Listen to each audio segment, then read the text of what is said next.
things are not looking good in the Fraser Valley real estate market. Foreclosure listings are up by 235% in comparison to last year. If you've been holding off on selling during the summer and waiting until the fall, you may want to reevaluate your situation, or you could be leaving a ton of money on the table. Because with this recent spike in foreclosure numbers, could this be the tipping point that finally pops the real estate bubble and starts the market crash? Stick around to find out, because we're going to be covering exactly that in just a minute. What's going on, guys? My name is Alex Dunbar, and I make weekly videos just like this one, covering everything you need to know about the BC and Canadian real estate market, as well as showcasing community tours across the Lower Mainland. So if that's something you're interested in seeing more of, I suggest you consider subscribing to my channel. But diving right into the data, let's see what it has to say. Due to the significant and rapid interest rate increases that started back in March of 2022, this has caused massive financial strain on many families and individuals due to their mortgages. And this is especially true for those who had variable rate mortgages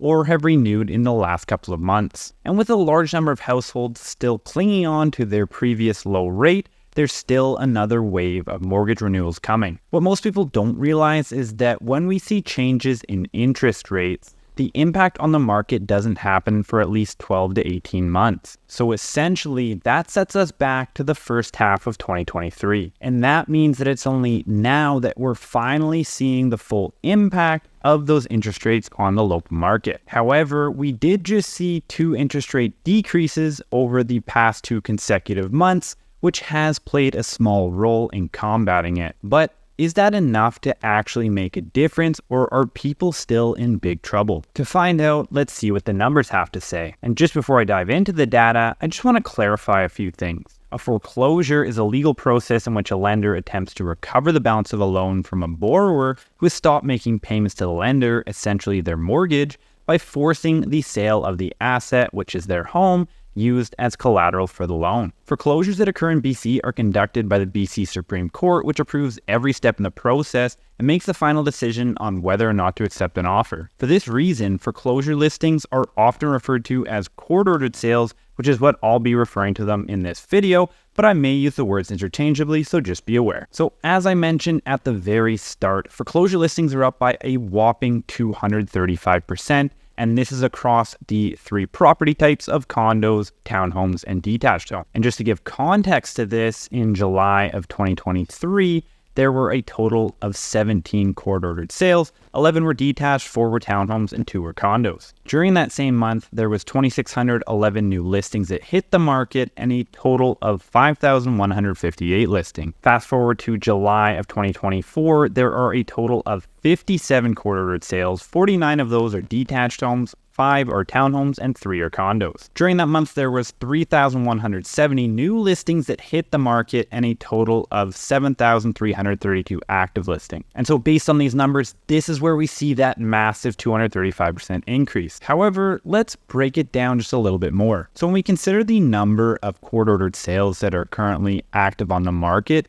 and take a percentage of the total active listings in the Fraser Valley, we see that it makes up a percentage of 0.78%. This is less than 1% of the active listings on the market. So what exactly does this tell us? First of all, yes, foreclosure numbers are up. People are facing more financial hardship than the past. However, this is such a small percentage of the overall total number of listings that honestly, on its own, it's not having a massive impact. It's not enough to single-handedly drive the market into a downturn. So while there has been a noticeable increase in the foreclosure numbers, the large majority of people remain relatively unaffected. What is actually putting more pressure on the market right now is the total level of inventory. So as of today, there is almost 7,700 active listings in the Fraser Valley Real Estate Board.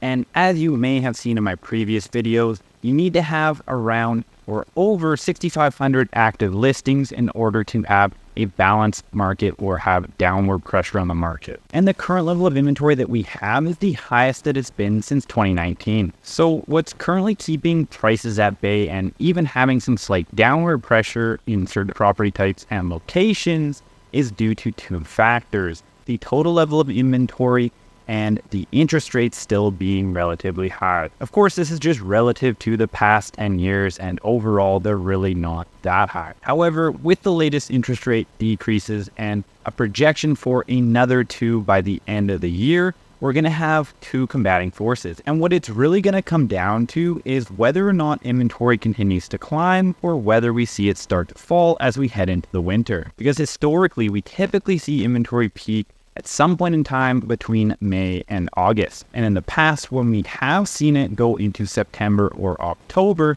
this is typically paired with declining prices. And the most recent example of that would have been back in 2018. So that's where you're going to want to keep your eye on over the next couple of months, because if inventory continues to climb, then it's not looking good. However, if we see a more typical market where inventory starts to decline heading into December and January, then things are looking good. So the moral of the story is, yes, foreclosures are relatively significantly up. However, this is why it's so important to actually dive into the data and not just take it at face value, because as I mentioned in the beginning, yes, it's up 235%, but what does that mean in the bigger scheme of things? So most often you'll see this type of data manipulation by Instagram influencers, specifically in the nutrition industry, and that way they'll be able to make it seem like something is a lot worse than it really is. Because it's not just about the relative change, but also the absolute change in the bigger picture. But that's enough for me. I'd love to hear what your thoughts are. Where do you think we're headed over the next couple of months? Are we headed back on an upward trajectory as interest rates come down and prices go soaring? Or are we in for more pain? Let me know down in the comments. And if you are someone who is considering buying, selling, or investing in my marketplace of Surrey, Langley, and the rest of the Fraser Valley, or you just want to have a conversation about real estate, you can scroll down and click the first link in the description to book a call with me at a time that works best for you. Thanks so much for watching. Make sure you check out another video on my channel before you get out of here, and we'll see you in the next video.